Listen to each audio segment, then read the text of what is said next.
dahil sa kasalanan na nagsilbing bakod sa atin at sa Diyos. But because of the Lord Jesus Christ, we now have a way to come back to God.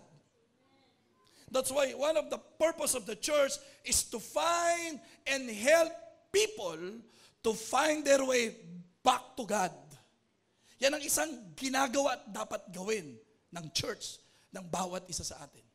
Hanapin at tulungan ang mga tao na makapanumbalik sa Diyos. Sapagkat meron ng daan ang Panginoong Hesukristo. Amen? Palakpakan natin ang Panginoong Jesus. Hallelujah! So, sinira yan ng Panginoon. Yung bakod na yan. Sa pamagitan ng kanyang kamatayan sa krus, pinagbayaran ng Panginoong Hesus yan. Tinubos tayo sa pamagitan ng kanyang banal na dugo. Na mahalagang tatanggapin mo lang ang katotohanan kung bakit kailangang gibain at sirain ng Panginoong Jesucristo ang matinding bakod na yan ng kasalanan sapagkat hindi tayo po pwedeng mabuhay ng hiwalay sa Diyos. Importanteng ang tao habang nabubuhay makakilala sa Diyos. Kasi pagpatay ka na, impyerno ka na, mga kapatid. Pero habang nabubuhay ka, binibigyan ka ng pagkakataon ng Diyos. Na hindi ka talaga po pwedeng mabuhay ng hiwalay sa Diyos. Kailangan ng tao ang Diyos sapagkat ang Diyos ang lumikha sa tao, ang Diyos ang gumawa sa tao at ginawa ng Diyos ang tao hindi para humiwalay sa Kanya, kundi para makasama Niya. Kaya hindi po pwedeng ang sino mang taong mabuhay na hiwalay sa Diyos. Kailangan mo ang Diyos. Kaya nga walang sino mang tao maliban sa atheist na hindi naniniwala sa Diyos. Pero lahat ng reliyon, lahat ng paniniwala, alam nila na may Diyos sila. Alam nila, they really believe that they need God. Yun nga lang, iba sa Diyos natin. Amen? Ay may tinatawag na Diyos-Diyosan sapagkat isa lang ang totoo, isa lang ang Diyos, isa lang ang tunay na Diyos. Amen? Palakpakan natin si Lord. Hallelujah. Kaya mayroong kasalanan, mga kapatid. Kaya importanteng maintindihan ng tao na tayo ay nahulog sa kasalanan. Kaya pa sino yung tao nakagagawa ng kasalanan? Ang tanong, ikaw ba talaga ay nakalapit na sa Diyos? Di ba, minsan ang hirap lumapit sa Diyos, lalo pag alam mong may kasalanan. But praise God because of the story of man, the significance of man, kung gaano pinahalagahan ng Diyos ang tao. Ang tao ay ginawa sapagkat napakahalaga niya sa Diyos. You and we are precious to God. That's why the Word of God, how God created us, He created us fearfully and wonderfully made by God. At tayo yung masterpiece ng Diyos. Tayo lang yung ginawa ng Diyos ayon sa kanyang wangis at larawan. Tayo yung ginawa ng Diyos na mayroong hipo ng Diyos sa kamay ng Diyos. The rest through His Word. But when God created us with His touch, with His hands, kaya lang nagkasala ang tao. The sin of men. Dahil doon, nagkasala si Adan at Eva, wala namang hindi nanggaling kay Adan at Eva, lahat yun ang pinakaano natin. So yung DNA nun, talagang lahat na ay nagkasala because of their sins. But praise God, hindi pinabayaan ng Diyos na tayo manatili sa kasalanan. We have a Savior. The salvation of men through our Lord Jesus Christ. Kaya tayo ay naligtas ngayon, mga kapatid, sapagkat merong Jesus na namatay sa krus para iligtas ang bawat isa sa atin. Kaya yung bakod ng kasalanan ay sinira na yan ng Panginoong Hesukristo. Amen? And God now wants us to live connected with Him. Wala nang bakod. Wala nang hangganan.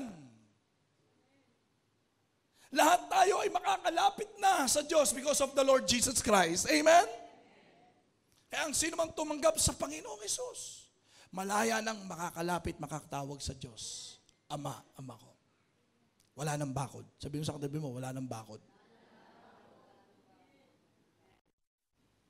Dapat ganyan din tayo na nakakilala sa Panginoon. Wala nang bakod. And number 2, if we intend to love our church, that the way God wants us to love this church, we have to, number 2, accept others into your yard. Dapat matutunan mo lang yun dahil wala nang bakod sa pamilya ng Diyos. Dito, walang bakod dito, mga kapatid. Sapagkat tinanggal na ng Diyos ang bakod ng kasalanan. At sa bawat isa sa atin ngayon, wala nang bakod sa atin sa Diyos. Dito sa church na ito, that's why we need to accept others into your yard. Dapat matutunan mo na ngayon, okay, wala nang bakod dapat. Matutunan nating tanggapin ang bawat isa sa atin. Pumupunta tayo sa building dito. Maawit tayo, nakikinig tayo ng salita ng Diyos. Next week, may eating fellowship tayo na gagawin. We smile with one another. Kinakausap natin, kinakamusta natin. But sometimes, nakakalungkot minsan, may bakod pa rin. Pwede naman mag-usap, pwede ba? Nasa loob siya, nasa labas ka ng bakod. Pwede naman yun. Pero may bakod pa rin. Isang nakakalungkot yan, mga kapatid. Kahit sinira na ng Diyos ang bakod, minsan tayo mismo naglalagay pa rin ng bakod. Sabi mo sa katabi mo, itigil mo na yun. Wala nang bakod eh. Sa tahanan ng Diyos, walang bakod. Pag nagtayo ka ng bakod, illegal yan. Amen? Huwag na tayo maglalagay ng bakod sa kapwa natin. Ano ang uri ng bakod yan? Kahoy, bakal o stainless yan. Kahit nagawa ng tanggalin ng Panginoon ang bakod na naghihiwalay sa atin, minsan mas pinipili pa rin natin. Just the front yard, yung panlabas lang. Hanggang dyan lang. Hindi kasama yung backyard. You know why? Because backyard is a private life.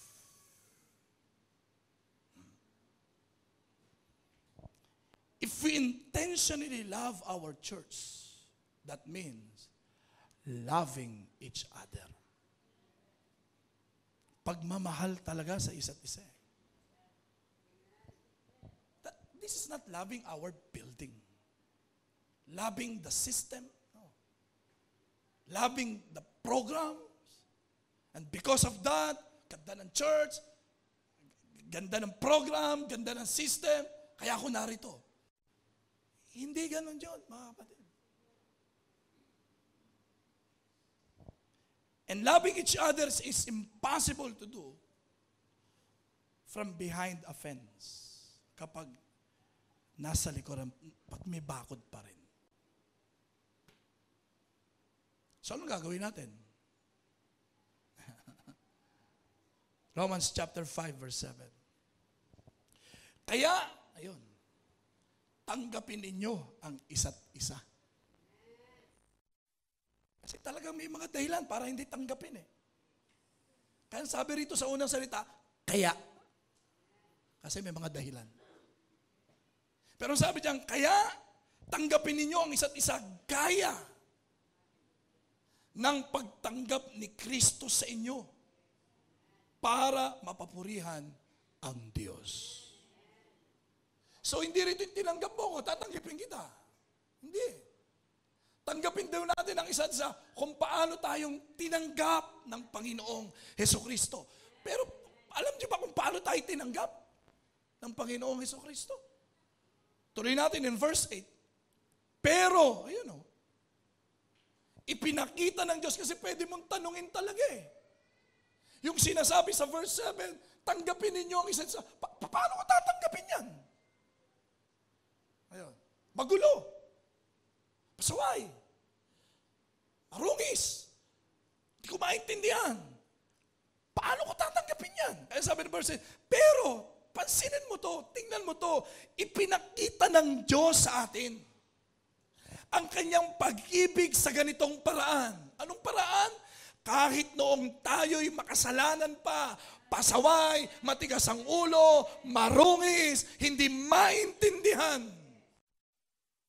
Yung sinasabi mong dahilan kung bakit hindi mo matanggap ang isa't isa. Ay ganyan tayo, tinanggap ng Diyos.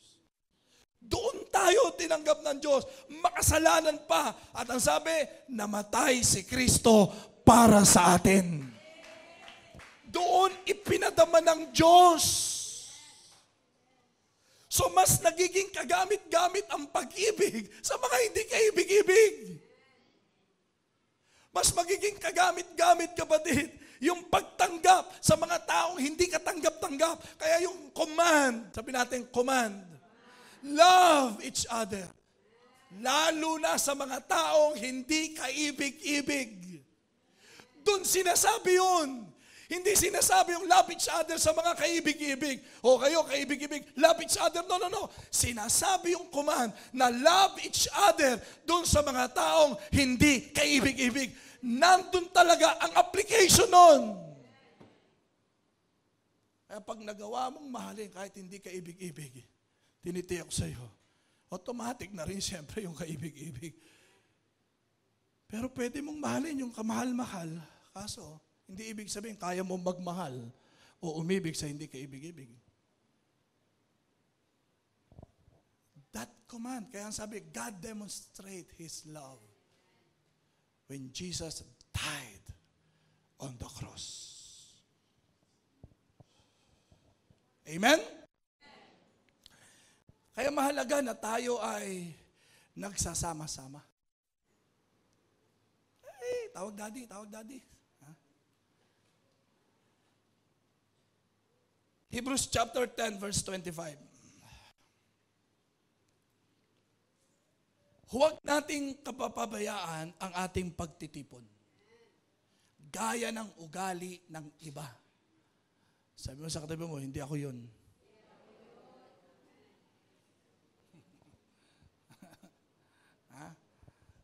Sa halip, ay palakasin ang loob ng isa't isa. Pakitapik mo ang katabi mo, sabi mo, kaya mo yan. Kasama mo si Lord. Huwag mo lang sasabihin, kaya mo yan, ha? Sasabihin mo lang, kasama mo si Lord. Kasi talaga hindi niya kaya eh. Pero dahil kasama mo si Lord, makakayanan natin yan, mga kapatid. Lalong-lalo na habang nakikita nyo na papalapit na ang araw. Totoo naman talaga. At gusto kong tingnan mo rito, hindi lang yung pagdating ng Panginoong Hesus, kundi yung buhay. Ang buhay maigsi lang. Hindi mo alam kung kailan. Yun ang gusto kong makita mo. Gawin mo na yung dapat mong gawin. Yung kaya mong gawin, yung magagawa mo ngayon na. Baka hindi mo magawa bukas eh. Dapat ngayon na. Yung mga saktabi mo, ngayon na. Kahit anong mangyari, sikapin natin huwag pababayaan ang pagdalo sa mga pagtitipon. Sunday service, cell group, men's fellowship. Walang babae dito, ha? Women's fellowship, doon dadado ang mga nanay.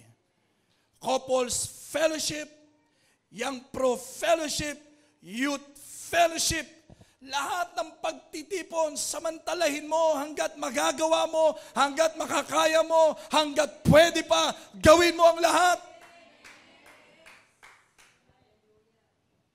Kaya sabi ng paalala sa ating Philippians chapter 2 verse 4, huwag lang ang sarili ninyong kapakanan ang isipin ninyo, kundi ang kapakanan din ng iba. Maring wala naman akong kailangan dyan eh. Hindi naman tungkol sa'yo. Paano yung dadatnan mo ron? Yung umaasa sa'yo. Inaasahan ka na darating ka, sin, chat, wala. Di ba? Dapat ang totoong Kristiyano, iniisip mo rin, may umaasa sa'yo. May naghihintay sa'yo. Ba't hindi mo malang i-chat? Hindi mo, hugot tuloy yan di ba? Kahit nga pastor, kahit pastor, tinatalo, di ba? Sabi, paano itong mga members na to? Di sila rin ganon. So we live as one community. Amen? Isang komunidad. Ibig sabihin ng komunidad, life together. Ano ba ibig sabihin ng komunidad? Ito, nilagay ko na dyan mga kapatid. Ang komunidad ay lugar o lokasyon. Katulad nito. Kung saan ang grupo, ano man yan, o pangkat ng mga tao ay naninirahan. Ito ay binubuo ng mga tao o pamilyang magkakalapit na naninirahan sa isang lugar. Sila ay magkatulad ang pisikal na kalagayan at may pakikipag-ugnayan sa bawat isa. Madalas rin na sila ay may magkakatulad na interes, pagpapahalaga, kaugalian at paniniwala sa Diyos. Yan ang ibig sabihin ng komunidad. That's why church is a community. We don't live in isolation. Hindi mo kailangang mamuhay mag-isa sapagkat hindi ka nag-iisa, may kasama ka, may pamilya ka sa bahay tahanan ng Diyos. Hindi mo kailangang mabuhay na mag-isa. Being in the community make us better. Proverbs 27 verse 17, kung paanong pinatatalas ng bakal ang kapwa-bakal, ang tao na may matututo sa kanyang kapwa-tao. So kung gusto natin lumago bilang Kristiyano, dapat lagi mong samahan Kristiyano sa paglago.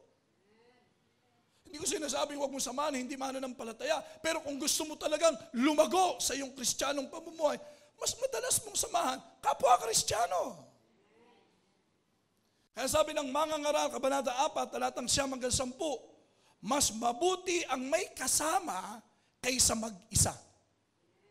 Mas marami silang magagawa. Kapag nadapa ang isa sa kanila, maitatayo siya ng kanyang kasama. Kaya nakakaawa ang taong nag-iisa at nadapa dahil walang tutulong sa kanya. Sabi mo sa katabi mo, kawawa. Yung salita na ng Diyos ang nagsabi, magiging kawawa lang pag nahiwalay sa kawan ng Diyos. So how to live connected to each other? Acknowledge that Jesus crushed the fence. Wala na dapat bakod, mga kapatid. And because of that, we are free now to accept others into our own yard, welcoming each other. Amen?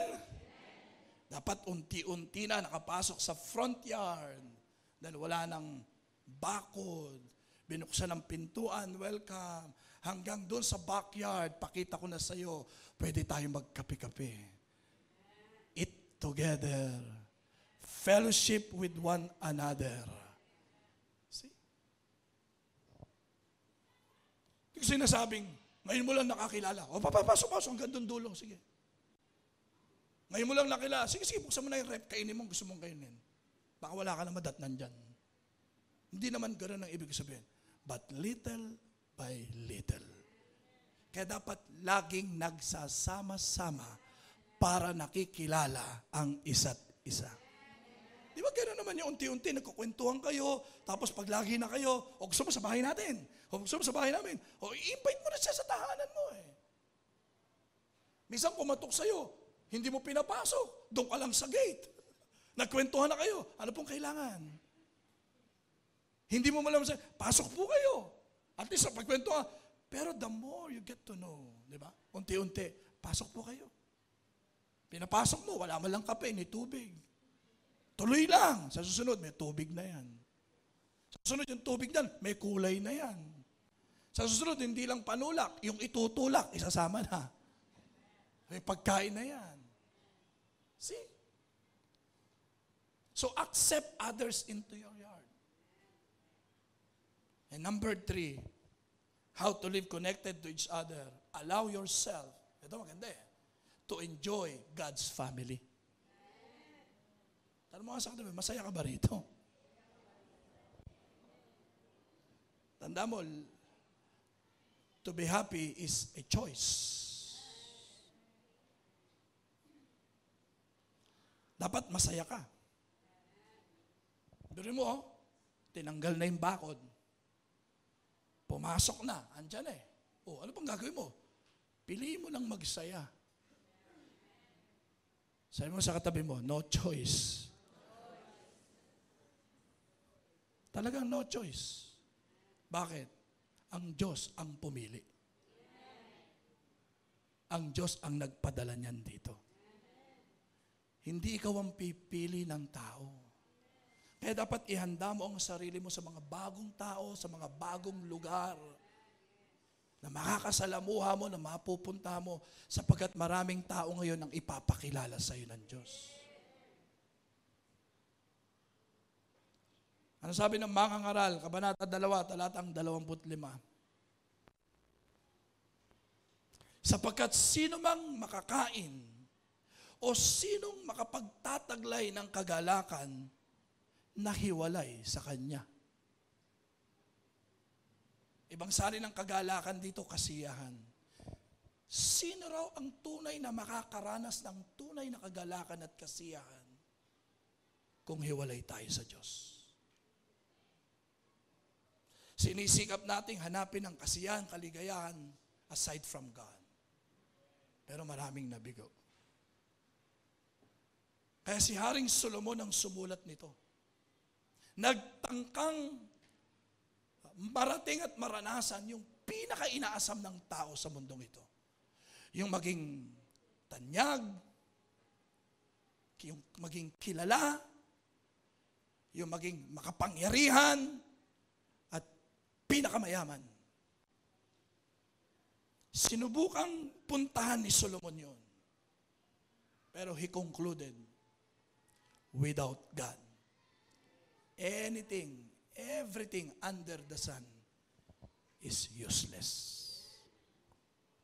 Wala rin. Pagdating mo ron, dead end. Ayan. So narating ni Solomon yun, yung maging kilala sa buong mundo. Hanggang ngayon, napag-uusapan. Yung pinaka naging mayamang hari at matalino, makapangyarihan. Pero siya rin ang nagsabi, sino ang makakaranas ng tunay na kagalakan, kasiyahan kung hiwalay sa Diyos? Did you get that? Sapagkat ang tunay na kagalakan ay nasa Panginoon. That's why in Psalms 37 verse 4, sa Panginoon ikaw ay magpakaligaya.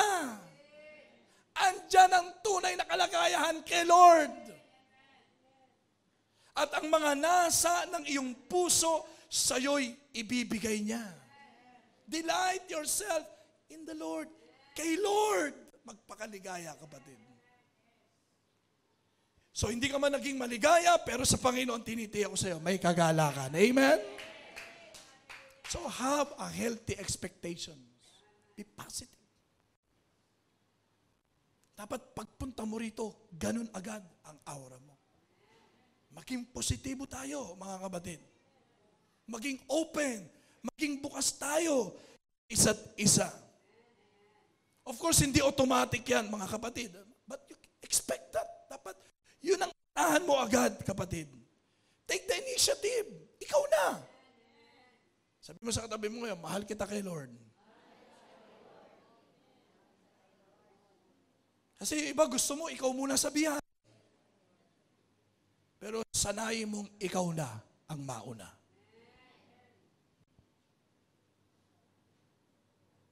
It will take time, of course.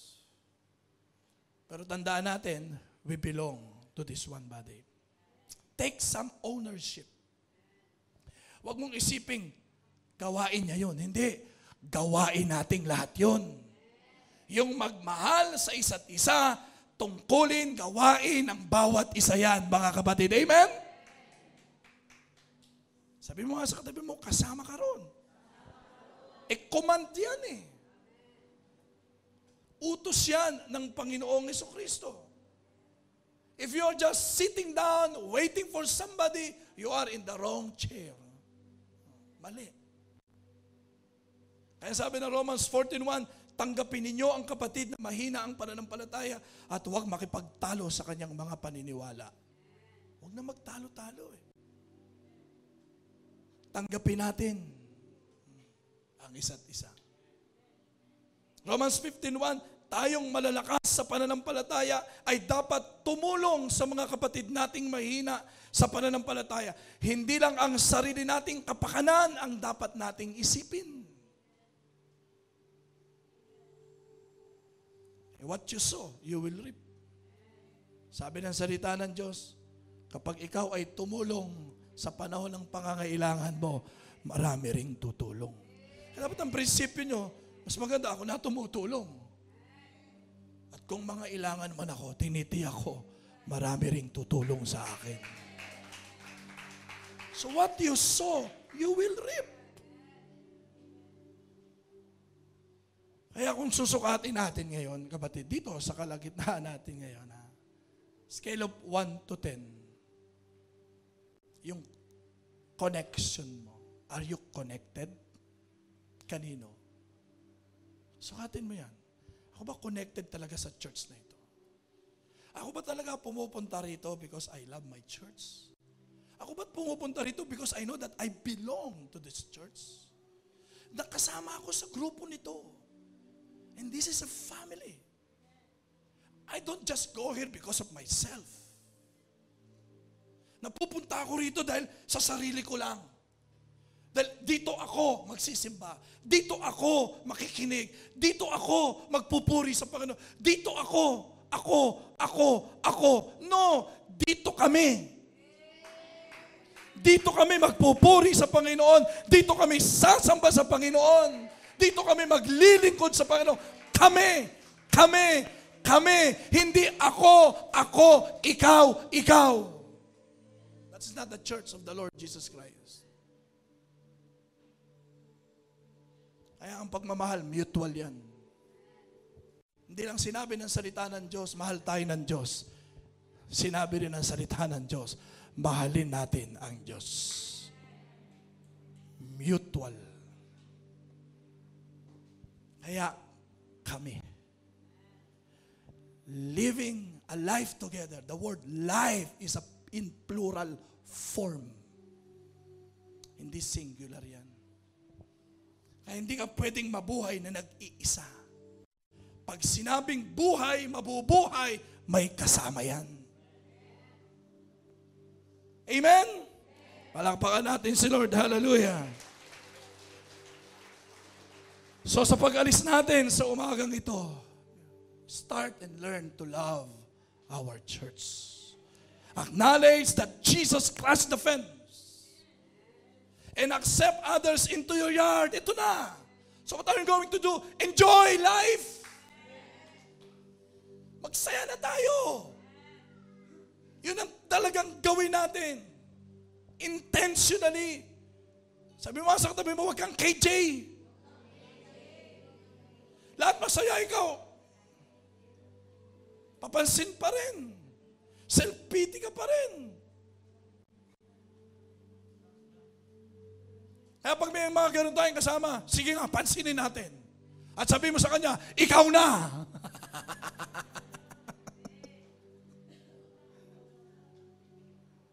Sige, ikaw na ang mamahalin. Ikaw na ang uunawain. Sige, ikaw na ang tatanggapin. Ikaw na lahat. Gano'n na. Sabi mga sa katabi mo, sige, ikaw na. Baka yan talaga gusto mo. Pero sa susunod, kami naman. Baka naman puro ikaw lang. Kung ngayon, ikaw, sige, ikaw, ngayon. But next time, kami naman. Para sa susunod, tayo ng lahat, mga kapatid. Amen? Hallelujah. Let us all stand up.